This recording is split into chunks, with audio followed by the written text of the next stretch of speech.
മഹാരാജാസ് കോളേജിലെ സംഘർഷത്തിൽ 2 SFI പ്രവർത്തകർ അറസ്റ്റിലായിരിക്കുന്നു. KSU ഫ്രട്ടേണിറ്റി മൂവ്മെന്റ് പ്രവർത്തകരെ ആക്രമിച്ച കേസിലാണ് നടപടി. SFI ജില്ലാ president Prajitha, vice president Ashish എന്നിവരാണ് അറസ്റ്റിലായത്. വിനിത വി വിവരങ്ങൾ ചേർന്നുണ്ട്. വിനിത, അപ്പോൾ അതൊരു ഏകപക്ഷീയമായ സംഘർഷമായിരുന്നില്ല എന്ന് അറസ്റ്റ് വ്യക്തമാക്കുന്നുണ്ട് അല്ലേ?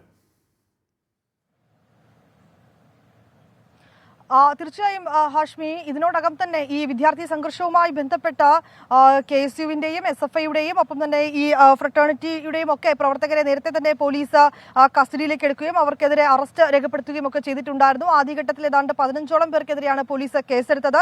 പിന്നീട് KSU പ്രവർത്തകർക്കെതിരെയും പോലീസ് കേസെടുത്തിട്ടുണ്ടായിരുന്നു. ഇപ്പോൾ ഇതാ മഹാരാജാസിലെ സംഘർഷവുമായി ബന്ധപ്പെട്ട് 2 SFI പ്രവർത്തകരെയാണ് പോലീസ് അറസ്റ്റ് ചെയ്തിരിക്കുന്നത്.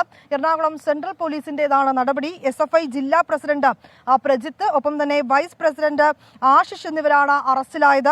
KSU ഫ്രട്ടേണിറ്റി പ്രവർത്തകരെ ആക്രമിച്ച കേസിലാണ് ഈ അറസ്റ്റ് രേഖപ്പെടുത്തിയിരിക്കുന്നത്. ഒപ്പം തന്നെ ഈ സംഘർഷത്തിന് ശേഷം ഈ സംഘടനയിലുള്ള വിദ്യാർത്ഥികളെ ആശുപത്രിയിലേക്ക് കൊണ്ടുപോകുന്ന വഴിയും ആ പ്രവർത്തകരെ മർദ്ദിച്ചു എന്ന കേസും കൂടി ഇവർക്കെതിരെ എടുത്തിട്ടുണ്ടെന്നാണ് നമുക്ക് പോലീസിൽ നിന്നിപ്പോൾ അറിയാൻ കഴിഞ്ഞിരിക്കുന്നത്. ഹാഷ്മി, അപ്പോൾ മഹാരാജാസ് കോളേജിലെ സംഘർഷത്തിൽ കൂടുതൽ അറസ്റ്റുകൾ ഉണ്ടാവുകയാണ്.